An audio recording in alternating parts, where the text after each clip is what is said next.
See, the whole thing happened in Ramakrishna's life. Just an ordinary deity, statue. He started seeing it as a god. He was never able to see it as a stone or a statue. And it might have started in a very raw level, but slowly, just because of his very intensity, the whole thing became alive and led him to ultimate enlightenment, removing all the obstacles, guiding itself.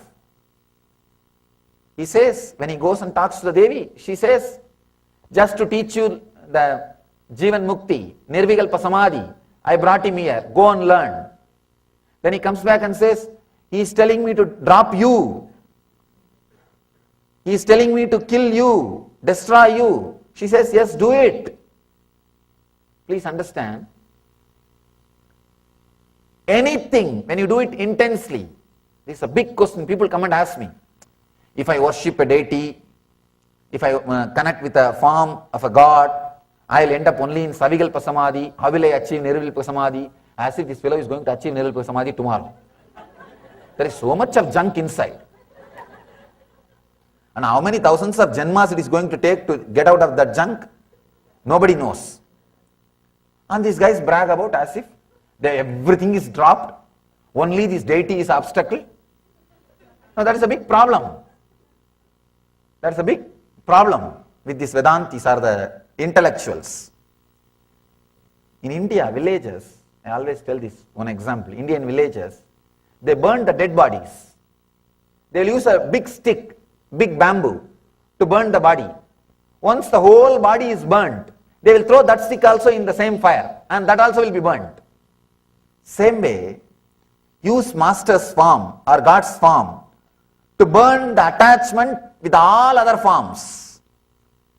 When all other forms attachment is dropped, this form is intelligent enough to disappear by itself or guide you to beyond the formlessness. The master's form or the God's form is intelligent enough to lead you to beyond all the forms and lead you to the very form itself.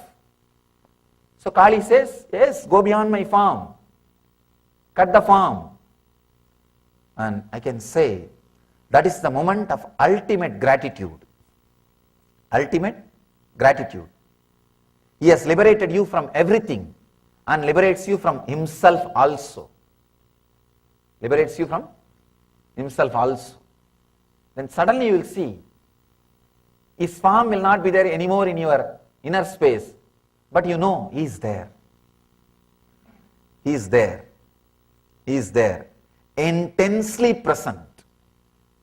Intensely present. As long as you feel connected with the form, sometime you will see he is present, sometime you will see he is absent.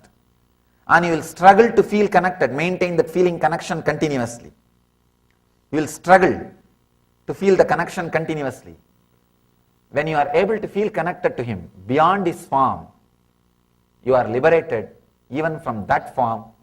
You will see suddenly his presence is there intensely, continuously, and guiding you, radiating. Actually, the form and formlessness, this whole trouble can be solved with this one sutra. This is one of the biggest trouble, I can say, one of the biggest problem happened in India. This Dvaita, Advaita, this fight is unimaginable fight. I can say that is one of the biggest problem and responsibility reason for all our problems which happened in India, at least in South India. This Dvaita and Advaita, Shankara and Ramanuja philosophies. And they go on and on and on and on, fight. And if these Advaitis, if they listen to any Vaishnava Kirtan, they just ring the bell in the ears and clean their ears.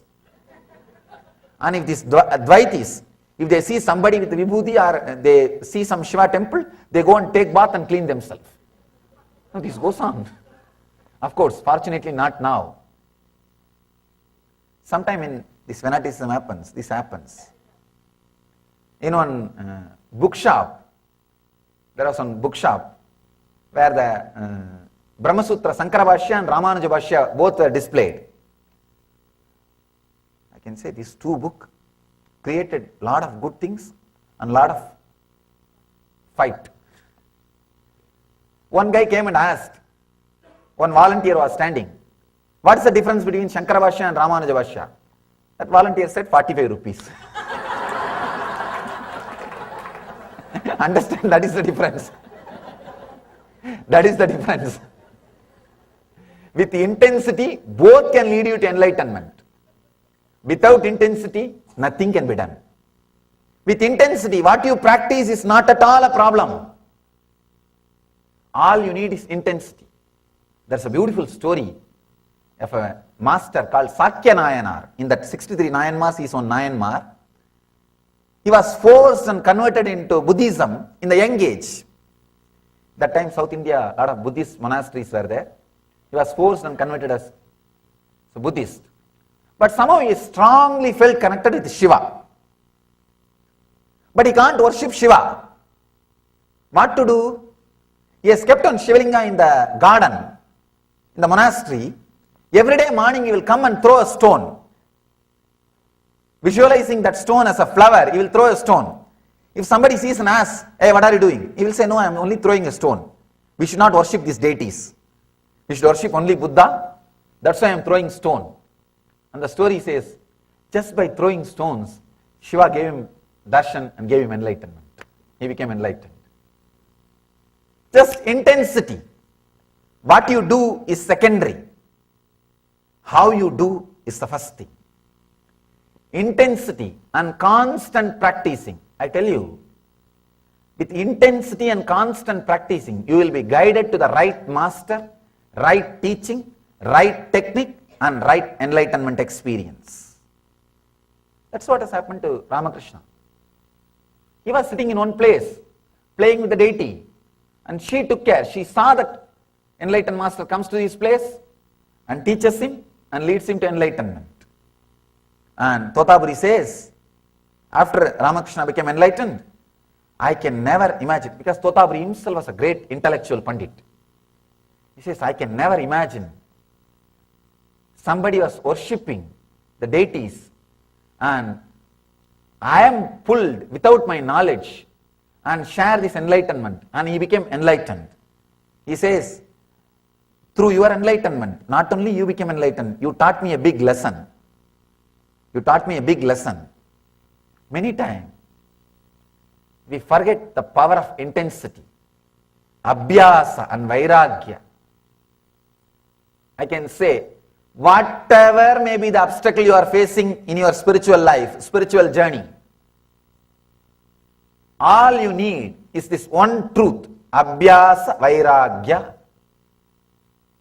intense, constant practice. That's all. You see the great saints' lives. It's not that they have done something big. No. What you do is not the great thing. How you do. The intensity. Understand? When I asked my teacher about this one question, see, actually, he will make me do all kinds of things. He will ask me to climb the temple pillar. The temple where he was teaching me yoga, he will ask me to climb the pillar by holding the one hand. I'll go up and down, up and down, up and down. When I was very young. When I started studying these books, suddenly I discovered there is no sutra which says climbing the pillar is yoga. And he will torture me, asking me to climb the pillar up and down, up and down. And of course, that helped me in one way. Whenever I don't want to go to school, I'll climb the tree and sit on the tree. See, in the villages, the big problem in Indian villages is very small place. They will send a watchman to every house and bring the kids. You can't escape. So, but this watchman is a very old guy. He can't climb the tree. I'll climb and sit on the tree. He'll never be able to take me to school. And this guy will, my teacher will make me climb that pillar, up and down, up and down. And I read the book, it doesn't say it's yoga. I asked him, what do you mean by making me climb this pillar up and down every day? Nowhere I see this yoga. He made me understand. He gave me an important click. I can say it's a very strong click. He says, with a strong intensity, any movement done brings health. Understand? I can say, this is the basic sutra. A strong click with a strong intensity, any movement done is yoga. I can say, this is the basis of our Nitya Yoga. Whatever yoga I am teaching, this is the basic sutra of the Nitya Yoga. It is not adding more movements to your life.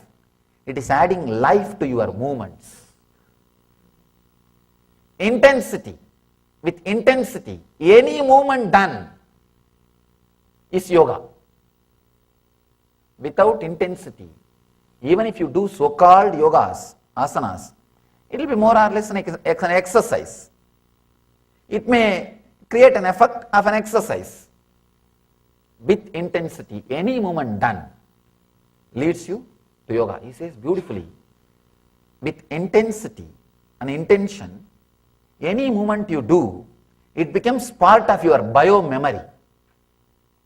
It becomes part of your prarabdha. Prarabdha is the energy which creates your body every day out of Hiranyagarbha. Please understand. Hiranyagarbha is the space where you rest every night. Every night you fall asleep into Hiranyagarbha, means the darkness which you experience in the deep sleep. The darkness which you experience in the deep sleep is the Hiranyagarbha space, the Garbha, womb of the cosmos. That's where you rest every day. When you come out, he has described very beautifully this one secret. He says, every day morning, with what kind of thought you come out of your Hiranyagarbha. You see, Hiranyagarbha is a place, almost all memories are available. If you want to become a football champion, whatever is needed, health, intelligence will be available. If you want to become a cricket player, all the things are available. If you want to play golf and become a champion, everything is available. If you want to become a rich man, all those memories are available. Hiranyagarbha is a place, the cosmic archives. Actually all memories, all intelligence, everything is available in the cosmic archive, in the Hiranyagarbha. When you take your body, which thought inspires you to take your body, that kind of engraved memories, karma, you bring out of Hiranyagarbha. If you think, I should get up, I should get up to go for my job, then you bring what you need to do for that job. That kind of memories, you bring it out and you come out. Every day, early morning, what you think, that kind of memory only will be inserted, downloaded inside your system to live your life. That is why the morning first thought is given so much of importance in our tradition. The moment you get up, you are expected to bring some divine energies and divine mantras and divine chants and divine feelings to your being, so that you bring that kind of prarabdha. See, every night is your death, every morning is your birth.